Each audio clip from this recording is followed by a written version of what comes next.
session. I called it community initiated.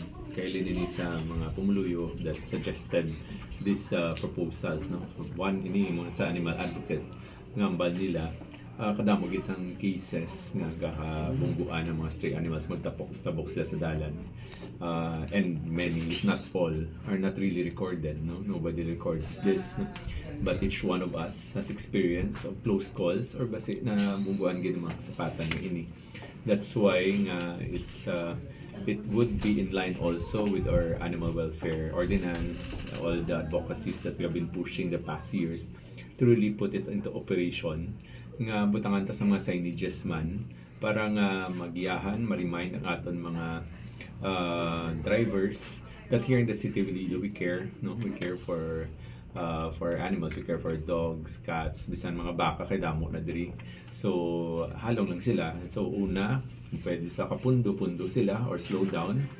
And other than that, ilaman safety kay we have reports nga even in Sunset Boulevard may aksidente na to ido ang rason, no? So safety man sa imo, tapos protection man sa animal welfare. So that's why we propose this ordinance, this resolution.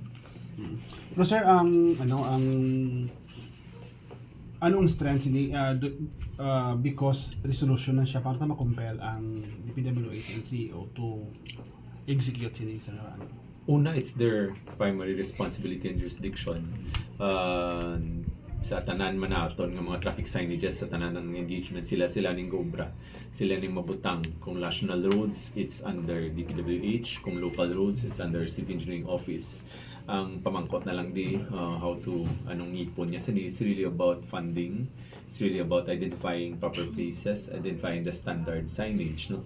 And in pagkatapos pa lang sa aton session, nag-message na si Tibet. They were happy about it. Kay timi ara man sila flyers nga pang distribute, no? Pero lain pag gidya kung go ara gid nga signages gid on our streets, no? Kay dito gid katabo ang mga muni nga mga insidente. So immediately upon arrival here, I asked our team to coordinate with them. Wala nagtakop sa resolution. Patawag tang City Vet, patawag tang City Engineering, patawag tang DP, ang Animal Welfare Committee para nga masigurado gid nga hindi lang magtakop to sa expression of our recommendation, pero mas importante nga human gid. So bisan sa aton nga ikasarang obra untang maslanganta para makabutang sa mga strategic areas. Ang isang concept, let me just add before the question. Kisabi, we kind of put in a negative light pero ang aton mga kasapatan. Like, for example, beware of dogs. Kaya tigwa yan, negative ba lang kadton ka. Always negative aton signs when it comes to animals. So this one is positive, no? And I don't know, no? Pero sa paglibot ko, wala gid sa kamuna nga mga signages even in other areas, maybe in some, no? So that's why we can take this initiative and position Iloilo nga seryoso kita sa ating ginaobra nga advocacy. Councilor, sa pag-implement sini nga signages, ano gid bala nga exact ang mga signages nga ibutang? We research on some standard signages that are being implemented abroad and even here locally kami hara ng standard signs.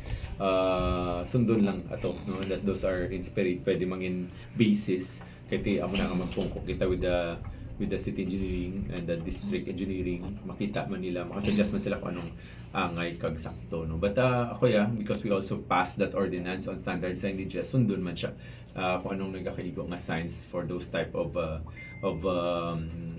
signages. Kaya iban ganyan kita ko matambak ko in UP Miagao sa ilang go overpass man ako sila da break for life, no? These are innovations, in fact ang inspiration man to ido man ata to nga ginalagaan gid sa mga taga UP tapos na bungguan. That's why they're calling for more